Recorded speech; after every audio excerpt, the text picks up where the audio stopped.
Hey, before I kick off the podcast, I just want to shout out Next Door Clothing.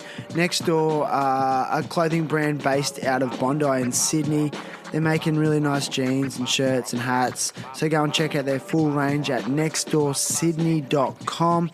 They're also artists, so you can go and check out a range of art. They put on rad parties, and I love what they're doing. So nextdoorsydney.com for the full range. Oh my God. I know, it just counts. It's so pro. It counts down, dude. I tell you what, I wish I was in Bali right now because it's freezing here.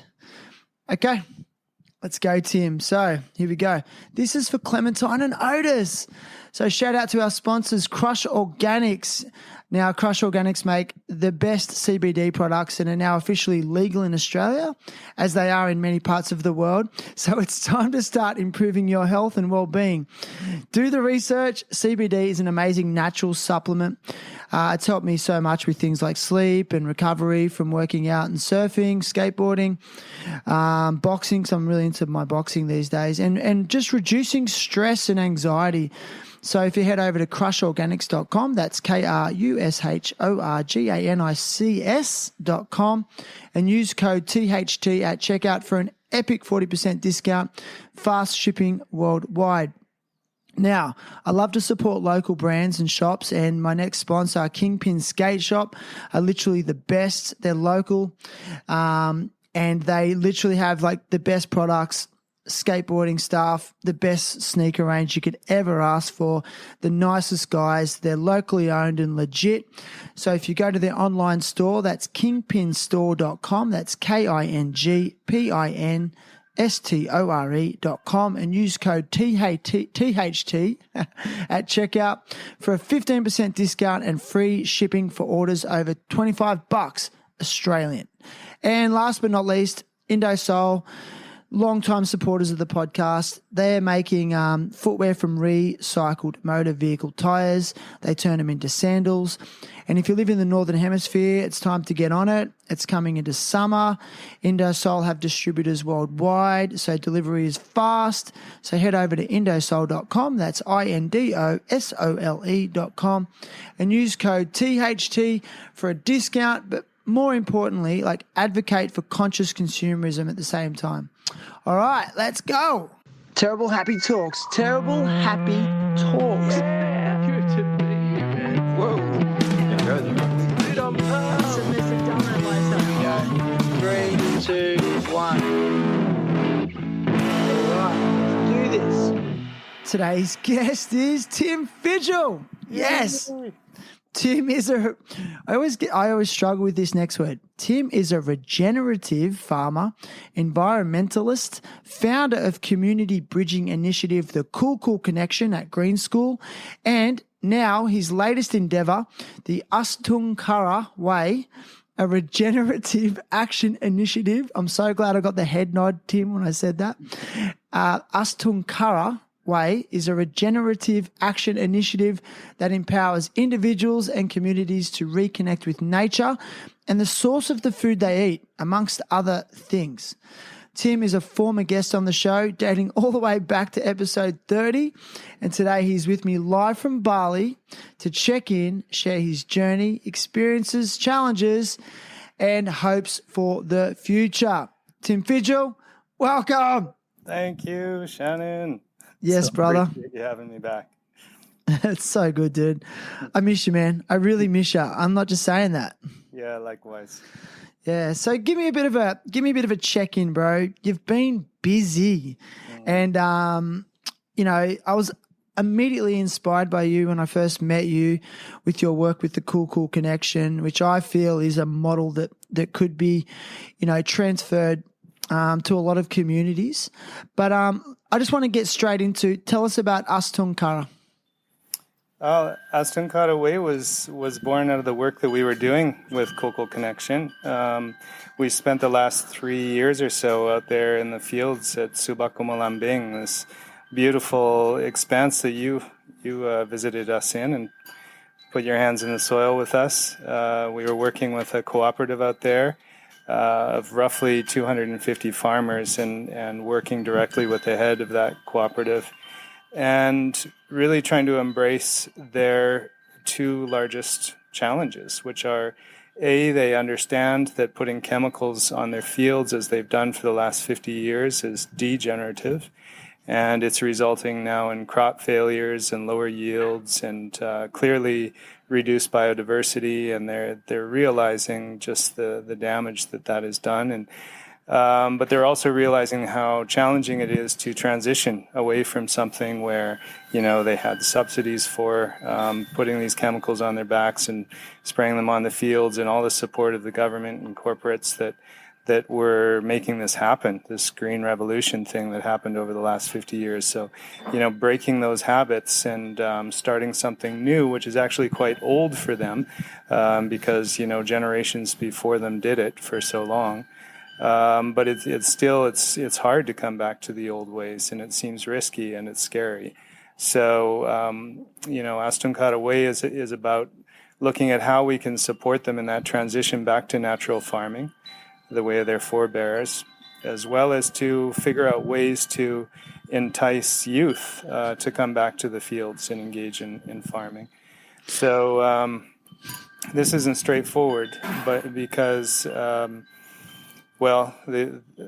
the farmers themselves, the parents and the grandparents, they encourage their youth to go out and get a job in an air-conditioned comfort where they can, get a regular paycheck, and they can know what's going to come in every month, and wear a nice uniform, and, work in a hotel or in the service industry. And yet, COVID has proven that this is all but a sure thing. So this is really a prime moment for us to be with the farmers out there, embracing these two challenges, because a lot of people have gone back to their villages, have gone back to the fields, and they're farming again for lack of other things to do. And they're getting reconnected with their own ancestral lands and traditions. So it's a beautiful moment for us right now to say, how can we support you to keep you out here, to help the young generation to realize the potential in the fields, to be a part of this regenerative movement. Wow, man. I love it. And that was one of my questions. I was like, how has the pandemic, impacted on this initiative, this project? Would you say that it's actually given you some space to really connect with the local people? Yeah, I think that's all that we've been doing for the last several years, even prior to Astungkara Way. When I was working with Kul Kul Connection, we were out there in the fields connecting with local people. But I think it's just, we were connecting with old local people before. And now we are out there. We're actually trying to build a network of people taking regenerative action across Bali. And more when we visit these places, we're starting to see young people back in the villages as well, which is really exciting, really encouraging. So, yeah. Like, for those that don't know, Tim, like when we use the word regenerative, when it comes to farming in Bali, can you go into the details of what does that look like on a practical level? So you mentioned the Green Revolution, okay, and now you are trying to move away from those practices. What are the practices literally that you're putting in place? Well, I guess there's, the Green Revolution just really radically accelerated the degeneration of biodiversity and life on our planet. It's probably the greatest crime against life that occurred. And I guess what we are, but it's not just the Green Revolution that caused a lot of this degeneration. It actually started when we first determined what agriculture was. Some people were carrying maybe some grain, some wheat, or some rice across a field, and they realized that the seeds turned into plants, and then they realized that they could take those seeds and put them all in one place, and they could start growing monocultures and controlling what they were growing. And then the corgis found out about it, and that's when it all Yes. so this is where actually 12,000 years ago, where it started to go a little bit awry, and our species kind of started leading us in this direction of monocultures, of growing a surplus that would enable us to feed more people and also accumulate wealth. But also to till the soil, which is something that farmers just do instinctively. Farmers are kind of neat freaks that like to start with a blank slate and have a nice clean area of land to plant in. But actually, that continual tilling of the soil is stirring up all the life, of which there is more life below the earth, below the surface of the earth, than there is above it. And when we dig it up like that, we expose it to the sunlight and to wind, and little by little we lose this precious topsoil, and it's really happening at quite an alarming rate.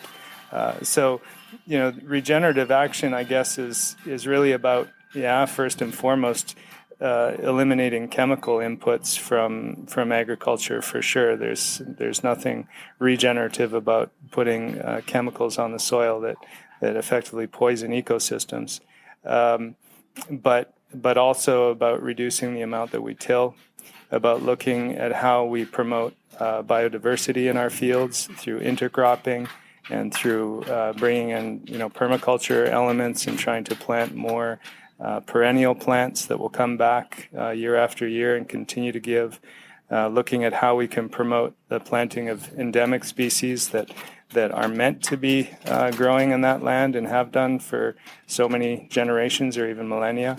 And really, doing our best to bring about healthy biodiversity in a number of ways. So cool. And these are quite, I guess, complex at first approaches to local farmers who have been very set on their ways for many, many years. How is the local community in the area that you're working of Sumbak Umalambing actually embracing these, I guess, new methods? Yeah, I mean, they know how to do it, and it's just the challenge is that it's more labor, and it's not that they disagree. It's more labor, and it's an unknown outcome. So the unknown outcome is whether or not your yield is going to decrease any by moving away from chemicals. So, but it's very, very easy for a farmer to throw 5 kilograms of chemicals on their back and spray it on their fields, and these things are very cheap and they're subsidized and supported, it's kind of a no-brainer. Building your own soil again, which is the ultimate, regenerative action, that requires time and heavy amount of labor. Rather than just having 5 kilograms of chemicals on your back, you're talking about scattering a ton of cow manure and mixed with straw and a lot of organic materials and biomass that used to be plentiful out there in the fields that are now harder to come by because the little sheds out there that used to be filled with cows are now filled with chemicals and machines. So that it's not that they don't want to do it. It's just that it's a bit of it's a bit of a heavy transition in order for them to do it. They know it's the right thing, but it just requires a little bit of a jump start. Yeah, that's what I was going to ask. Do they see the long-term solution? Do they see the bigger picture in terms of soil building? They definitely do. I mean, it's built into their culture of Trihitakarana, ultimately of balance. They fully understand that Trihitakarana is about the it's an indigenous concept that's actually can be found in a lot of places around the world. The idea that humans need to balance with humans in functional sharing societies, that humans balance with nature and respect the give and take, the very beautiful balance of nature that we're a part of and that we don't exploit it. And that humans balance in the spiritual world as well, that they acknowledge that the gods are a part of this thing, and that they are included in this whole process. So there's even a spiritual element of farming the rice. So they know that that by returning to their ancestral methods, they are in fact adhering to Trihita Karana principles, and so it is appealing to them. It's just scary at the same time. Yeah. So, I mean, originally, your connection with that community that you're working in at the moment began with your vision for bridging the gap between international expats who moved to Bali, specifically to go to the Green School, and you wanted to bridge the gap between the international community and the local community through the Kul Kul Connection. And over time, you got to know the local farmers and the local people on a much more personal and intimate level. With Astungkara Way now, where are you at with it today in terms of the model you're trying to create in terms of education? Is that yeah, I mean, I think we're still striving for local inclusion and for this potential for a symbiotic relationship between local and international, and that's certainly what we're trying to achieve. The reality is we are a for-profit venture, a social enterprise that gives a portion of our profits and our very presence and action, everything that we do, contributes to our overall mission to connect people with nature and the source of their food. And it's, I say people, not just Balinese people or international people, but we sell courses, and these courses are purchased by people, mostly international people, that pay us a sufficient amount that we can have our team staffed. But beyond that, it would be difficult for most of the farmers' kids to participate in our programs were we not to subsidize their tuition. So we actually give the courses for free to the kids that join our program, the local kids, and we have around 30 international kids and about 8 local kids in our program. wow? That's in our regular daytime program. But then we have an after-school program called Sekolah Subak, which is specifically for the youth, the Balinese youth, to come together and to learn about natural farming, as well as to explore ways that they can become agri-entrepreneurs. How can they enter the value chain and not just think about farming as they see their grandparents or their parents did, as a rice farmer that toils under the hot sun and always complains about the commodity prices going up and down, and mostly down, and always difficult to get by. And we really feel that there's a lot of value out there in the fields that the youth can start to create their own enterprises and start their own little agri brands and really gain access to the value chain. Can you give us a bit of an outline of what the vibe is like amongst the local people, since the pandemic and since, borders have been closed and tourism has basically vanished?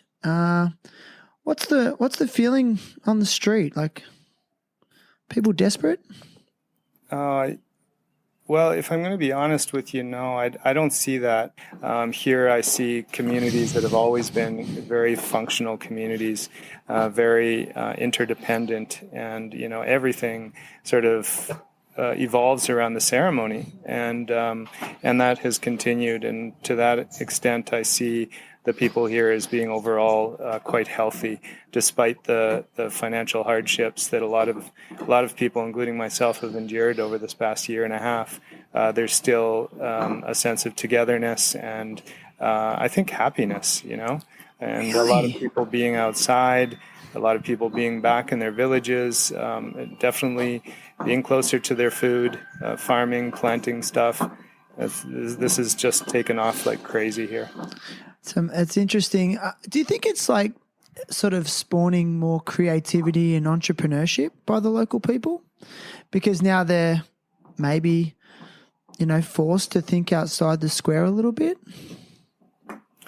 Yeah, I'm not sure. I mean, I think Balinese people are in general very entrepreneurial as it is, and in terms of, yeah, I'm not sure if that's what I'm witnessing necessarily, but certainly that's an angle that we're taking. We know that in order to motivate people to transition to natural farming, there has to be something that will sustain them. There has to be a livelihood in it. It can't just be like because it's a nice thing to do for the environment. As much as they really appreciate the fact that their parents and grandparents used to sip water directly out of the rice paddies.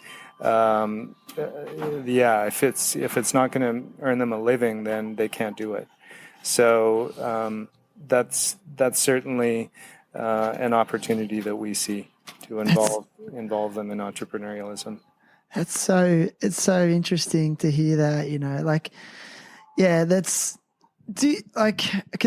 when you just sort of mentioned that example of their grandparents sipping water out of the rice fields, I mean, does that still occur? Oh God, No, because of all the chemicals. yeah. I mean, maybe if you went up closer to the sources of, up in the mountains, maybe, but It's happening. I would suspect not.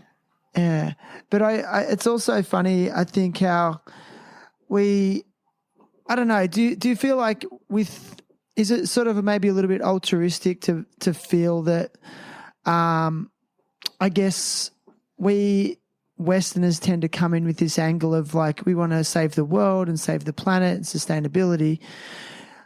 Do you feel that that's the same sentiments that the local people have, or is it more we just want to put food on the table and we'll do what we have to do that, whatever we have to do that? Yeah, I mean, that's the thing. And just to be clear, I'm the only Bule, I'm the only white guy on our team. And I'm not necessarily the big cheerleader or decision maker. Everything that we do in consensus with the local community, and really start by listening. I know it's always tempting to be the white savior coming into White. And yeah, I've learned some hard lessons that way over the decade that I've been here, and over the couple decades I've come in and out of Asia. So yeah, I think. Sorry, your question was more about. Can you bring me back? It was more just in terms of like the local people don't have those sort of, I guess, for lack of a better term, like, I want to save the planet vibe. It's more on a smaller level. It's like, I want to save my family. Yeah, exactly. Because, I think the thing is they've been saving the planet in their own way for millennia. They've been living as Indigenous people do, in interdependent communities and close to the earth. So, you even talked today, I was at a medicinal plant workshop with my team. It was amazing. We're learning about this miracle of plants and nature, these sentient beings all around us that have all this value to bring and healing to give to us. And they're just growing as weeds everywhere, Can you give me an example? Oh. Like in some of the things they can remedy? Well, there's a lot of just bringing into balance the toxins in our bodies, and liver health, and eliminating kidney stones, and all sorts. Vast. What's that? It's quite vast, is it? There. It's vast, yeah. I mean, there's an intelligence in every plant that's waiting to unite with us and to make us well. So. But what was cool about it is that I'm sort of dumbstruck. I can think of a couple of plants back home, like dandelion or sage, that my mom used to talk about, having medicinal properties. But my teammates, they know the names of all these plants. They know what they do. They're still connected to that, and so the concept of it sort of reminds me of while we were at green school and talking so much about the word sustainability.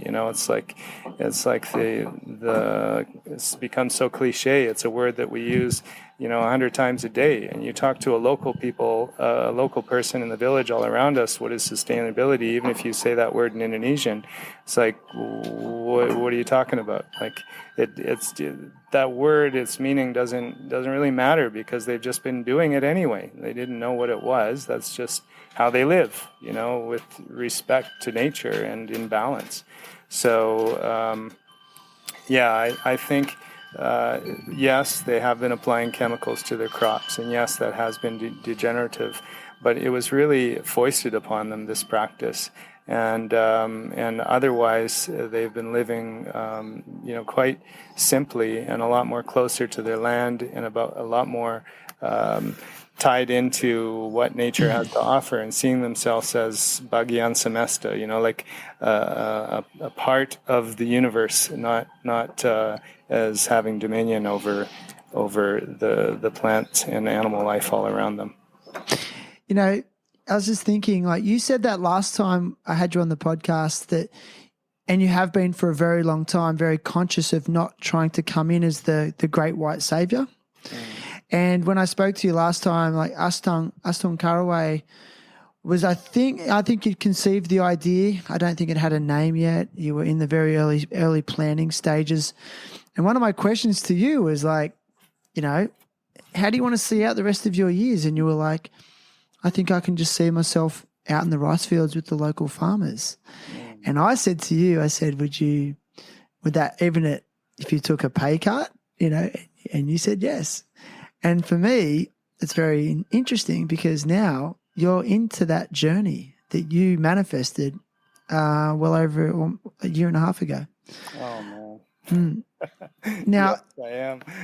And when I think I remember I linked one of my classes with you guys, and we came out and we built the community garden a little bit. We cleared some land, and you were talking about your next project was to maybe build some dwellings for the local farmers. And what are they called again? The kubus for the farmers. So from a year and a half ago when we spoke, and you were in those early stages of devising the idea and in conjunction with the locals, what's it looking like now in terms of things you've created in that area? Obviously some farming, but what else have you guys created and who's on board with you? Well, little by little, we've been able to see some of this vision to fruition in terms of what I guess we've created some infrastructure, some foundations on which we can really start to hopefully have some impact and really touch the lives of the local farmers around us in ways that will hopefully get some traction. I would say.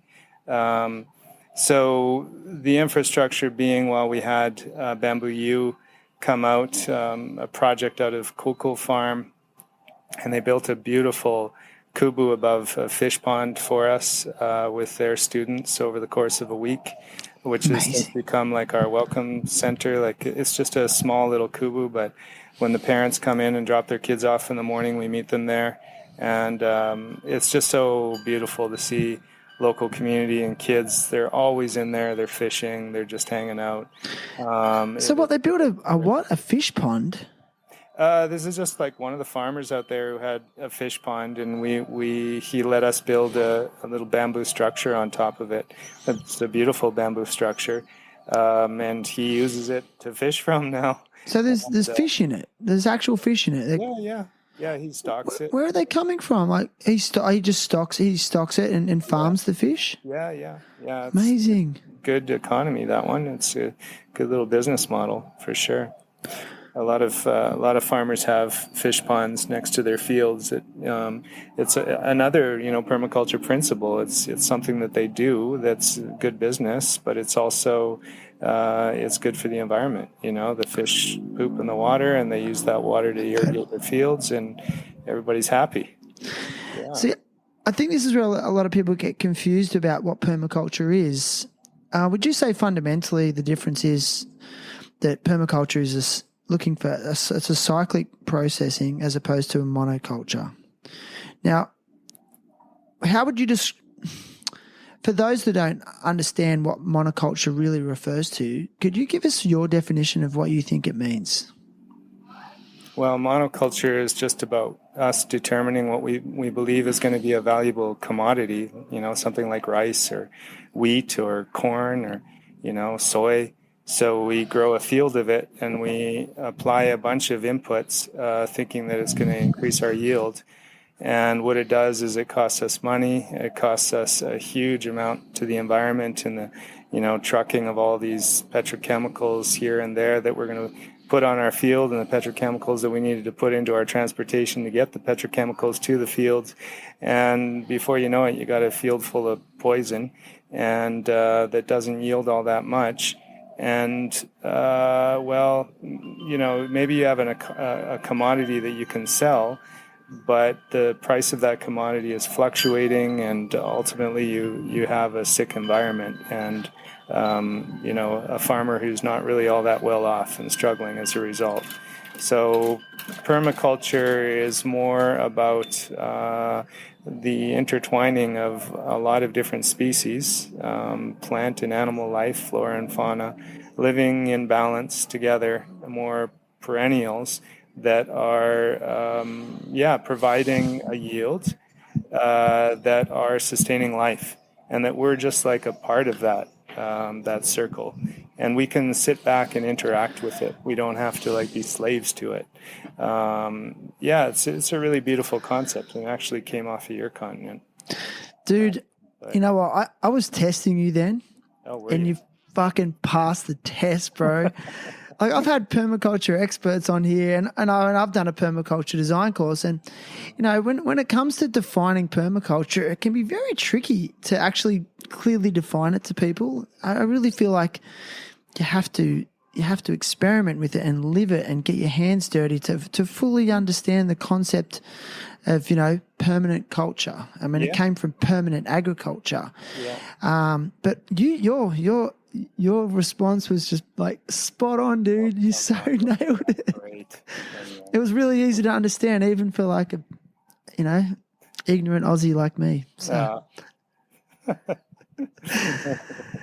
Yeah, man, that's just so rad. And so now you've got some bamboo structures. Would you call them learning spaces?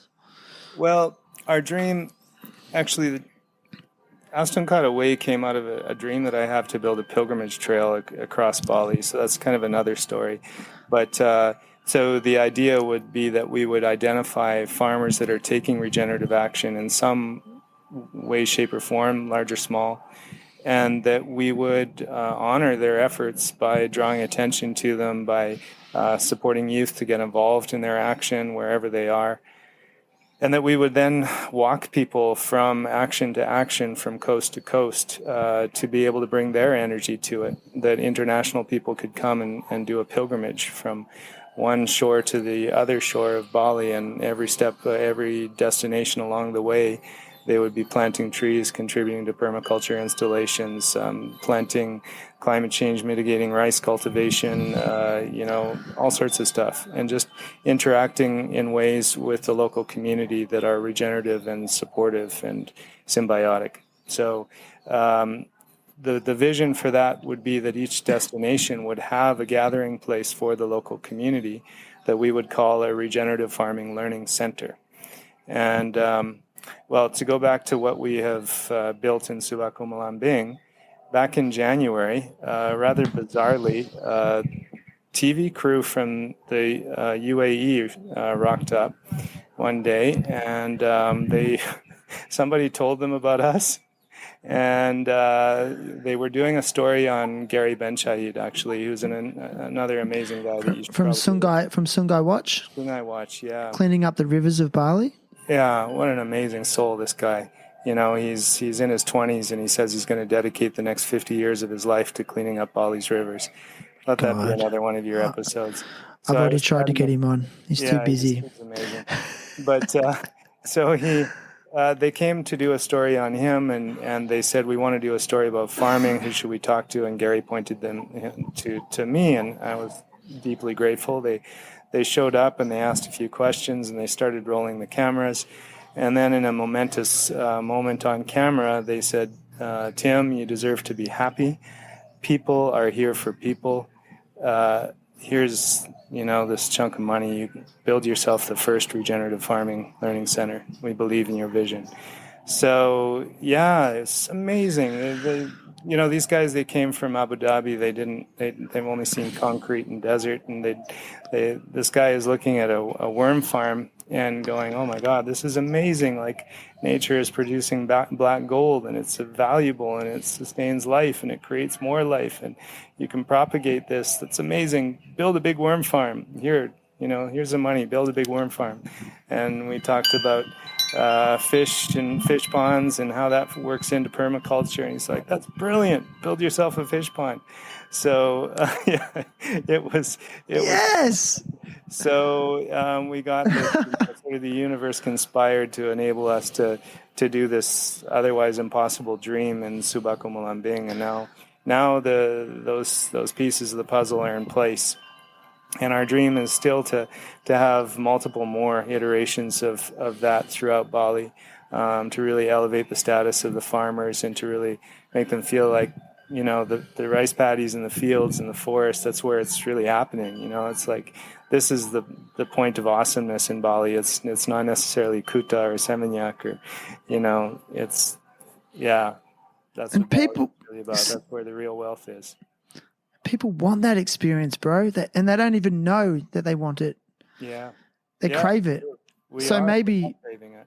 Yeah, I think they are. Maybe those gentlemen from Abu Dhabi were craving it and didn't realize, so they got there and were just inspired. And as you're speaking, I'm just like, man, this guy's like Kevin Costner out of Field of Dreams, bro. It's a little bit like that. I don't know where the next one's going to come from, but we just keep on putting one foot in front of the other. Well, do you feel like it's just, I don't know, I talk about this a lot, like, passion, man. When you have a passion, things grow out of that as a byproduct. So you're obviously not motivated by money, you're motivated by passion. And it just seems like, things like that situation just occur as a result of passion, Yeah. Because it's noble, it's righteous, and it's speaking to people's soul and their core, and it's authentic. So, man, I'm just listening to you speak and just to see where you've come from, and I'm just like so inspired, Tim. Like, it's just crazy. Yeah, it's been it hasn't been without trepidation, but it's been a rewarding journey so far, for sure. Many sleepless nights? Yeah, a few. Like COVID is now, we're at the point now where it's becoming a little bit more. I'm biting the fingernails a little bit because we're, with our courses. I love my team. I really love my people, and I want them to stay employed and stay motivated. And these courses that we're offering are just enough for us to get by. And right now, in order for us to keep the ball rolling, we I think are going to have to rely on people to start coming back to Bali, and start walking the trail with us. We have a gap year program for, I think will be really quite attractive to kids that are coming out of high school or even finishing university, for that matter, or in between semesters. People are seeking adventure and reconnection with nature and communities, and we're sitting over here waiting and ready to deliver that in really meaningful ways. But it could be a little bit tough for us to get those going in earnest until borders start to open up and people flow in here a little bit more. But not to mention the hard skills they'll develop as well. Like, I'm sure they're going to learn how to use various tools. Yeah, we call them the forgotten skills. Yeah.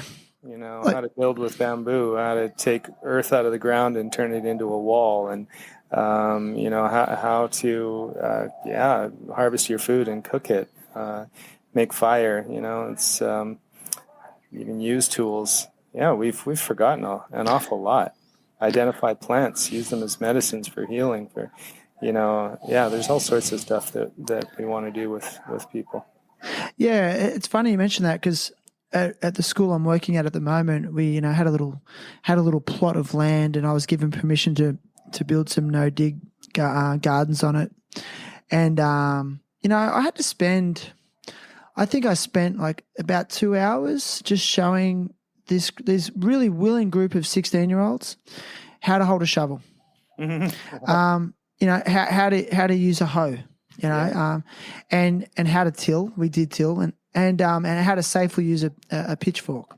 Yeah. And yeah, I mean, and I took it for granted. I'm like, okay, guys, we just need to turn the soil here, and we need to measure out this perimeter. And I know they're teenagers, I get that, but it was quite alarming to see how much they just literally could not hold a shovel. So, and things like that. And I think they're survival skills for survival. I mean, I think we've learnt in the last year how tenuous our time on this planet is, and how delicate things are, and how things can change. And are we ever going to get to potentially we could be in a situation where the internet disappears, and we do have to like go back to those forgotten skills.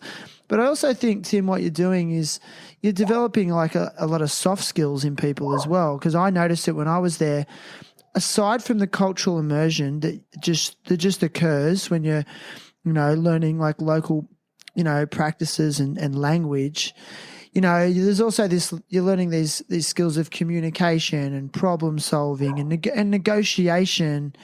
And I just think those skills are just so transferable. And I mean, a young person or even an adult can just transfer them to, the boardroom, or their university degree, and I mean, that's for me, and I've seen it over many years of being a teacher now, that, sometimes I'm teaching various content and I'm like, the kids don't give a shit about this content, but what they are learning is those higher order skills of that they're going to be able to take with them elsewhere. So, and I just really have this rule. There's something so powerful about getting your hands dirty. I don't know what it is. Yeah. Would you agree?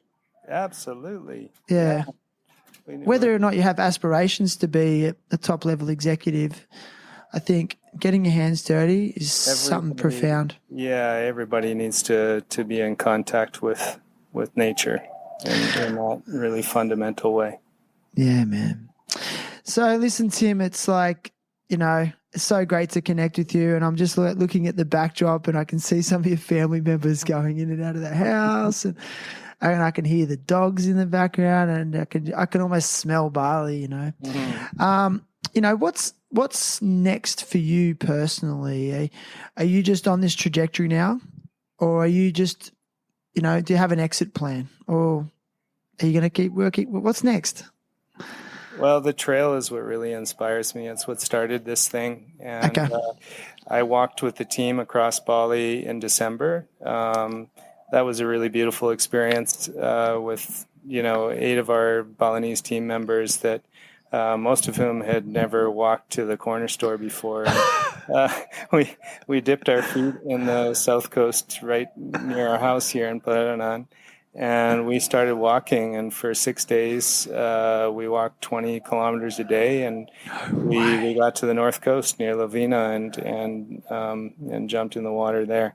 And 120 kilometers later, we made it. And I was just really, my team members, some of them were like limping on the first day, and I just thought, what are we getting ourselves into?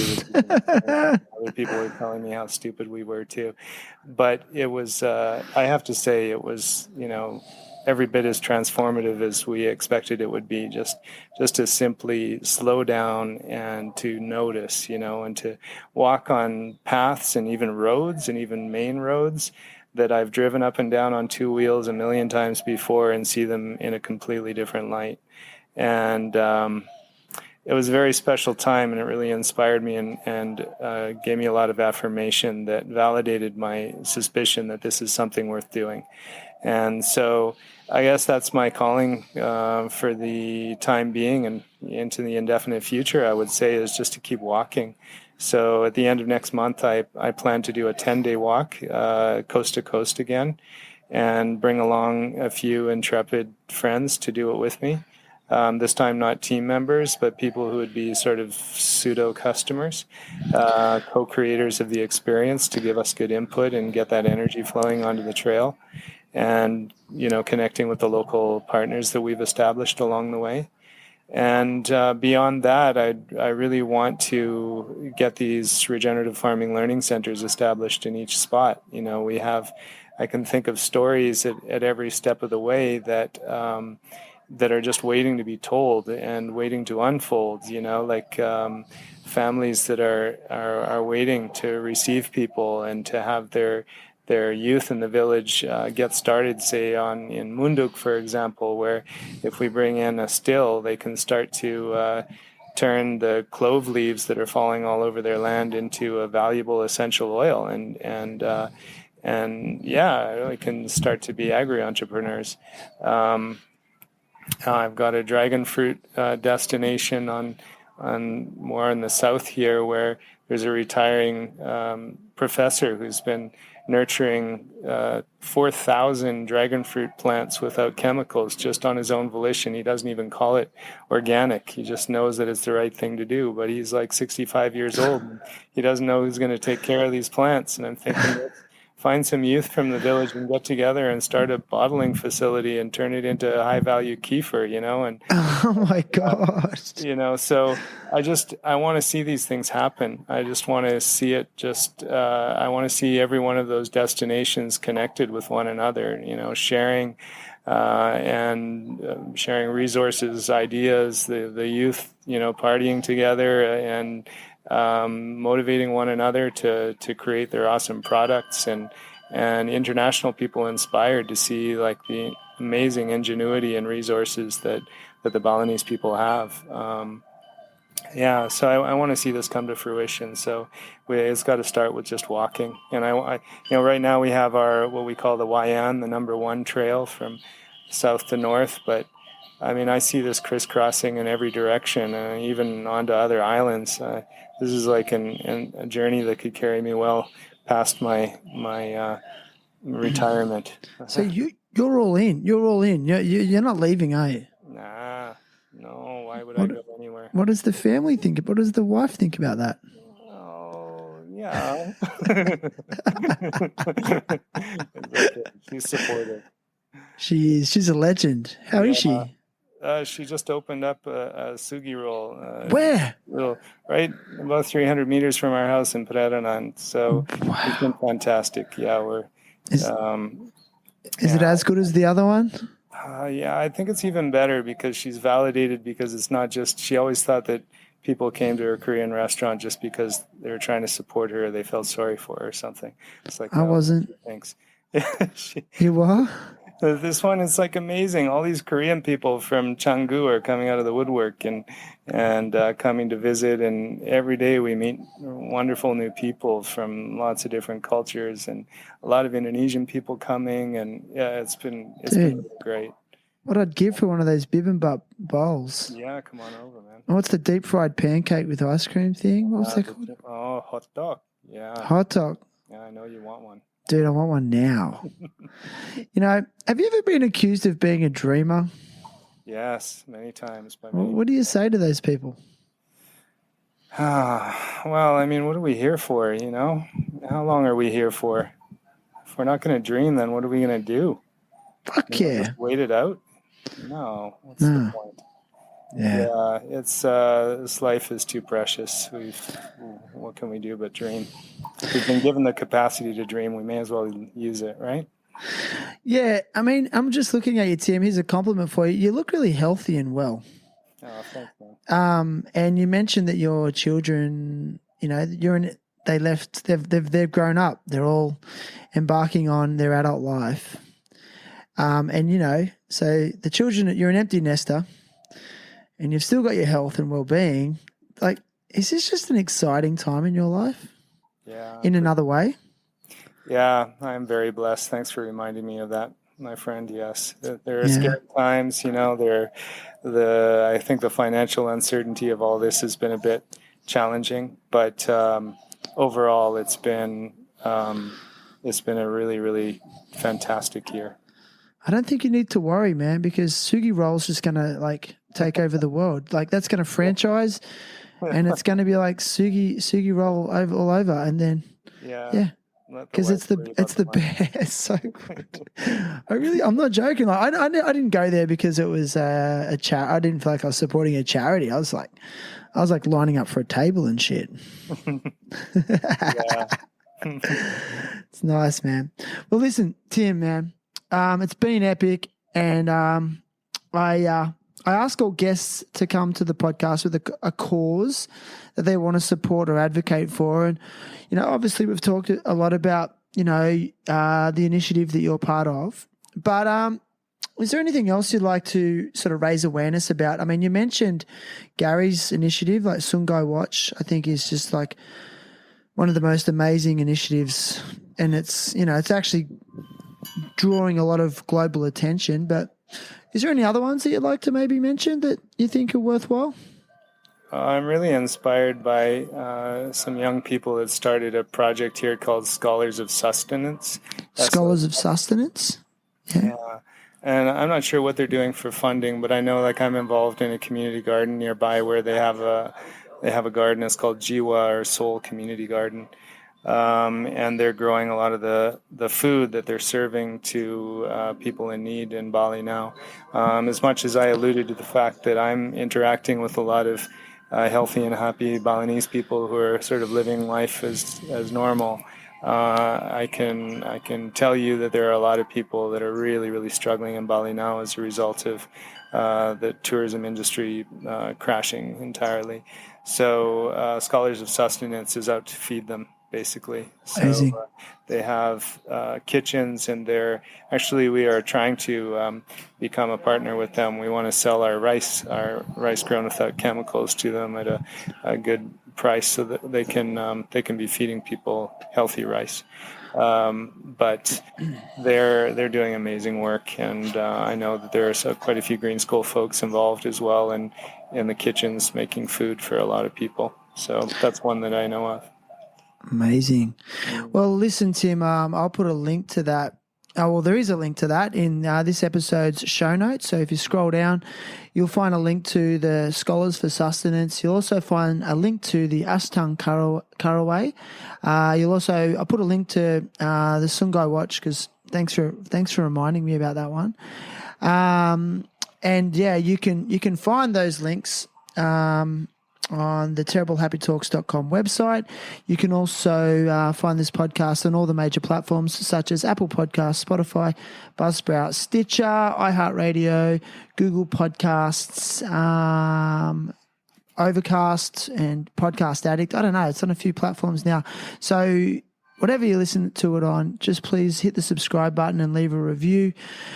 Just helps me to keep the podcast going, and gives me the opportunity to speak to legends like Tim Fijal, and it'd be much appreciated. Now listen, Tim, I've got a present for you. This is an easy one actually, because headquarters is in Canggu, but our friends at Indosol will be sending you a pair of flip-flops or slides, probably via GoCheck. Oh, nice. Okay, so thanks, Indosol. They give every guest a pair of Excuse me? Thank you, Indosol. I love Thank you. Did you get your last pair? I don't know, you got 2 pairs now. I can't remember. No, I didn't. But, Oh, you didn't get them? I don't think you were sponsored by Indosol. Actually, I wasn't. Yeah, you're right. No, I wasn't then, was I? Yeah, and they're good. I mean, they started in Bali too with a similar vision to you, man. They just wanted to do something, and they wanted to, and doing something is just always a good place to start, So, and then the journey grows, man. Indeed. I don't. Do you ever get tired in terms of because ever since I've known you, and to be honest, I knew about you before I started working at Green School. I'd researched, and your name kept popping up, and actually the Kul Kul Connection was something that really drew me to the Green School originally. I loved that. Oh. I think I said that to you last time, and but then it's like I've watched you over the few years of just it's just like project, let's do this. I mean, do you get exhausted with that? You don't seem tired, but do you get tired? It doesn't really feel like a choice, it's just a heart's calling. What do you do? No, I don't get tired. I mean, I get tired. I have naps in the afternoon, but it's because you're old. Tired of trying to do stuff that, like does some good stuff. I don't know what I'm talking about, Shannon. I don't get tired, okay? You don't. Ongoing. Because you're just a dude that cares, man. Dude that cares. You are. That episode had a lot of listens. Did it? It did, yeah. I think, I don't know why. Like, I didn't think you were that interesting at the time. I'm just kidding. I'm just being facetious, Tim. Forgive me. Yeah, man. So I guess I think I've done all the stuff I need to do. Oh yeah, I got a sticker for you. I'll send it to you when I come to Bali. Nice. But when's that next trail walk? What's the date of that? I'm gonna walk on June 28th to July 7th. Oh man, what I'd give to come and join you. Come. I'd love to, but I guess the problem at the moment for many Australians is I probably could get back into Bali, but getting back to Australia, we have the 2-week quarantine, and which is at the expense of the individual, which is fair enough, I guess. Yeah. So I think we're not quite there yet. It makes it very difficult when you need to integrate into your life, but safe. I guess there's the safety concern as well that people are still very much. And I guess rightly so, worried about. So, yeah, but it's just very uncharted territory, isn't it? I think I was talking to another friend in Bali recently, and I think there's still just that. I think for a lot of people, it's just this still deep sense of just confusion and a little bit of loss, like And it's just like, it's gonna end. Is it gonna end soon? It's there's a lot of that here. Well, hang in there, Shannon. Keep doing good work. You are too, brother.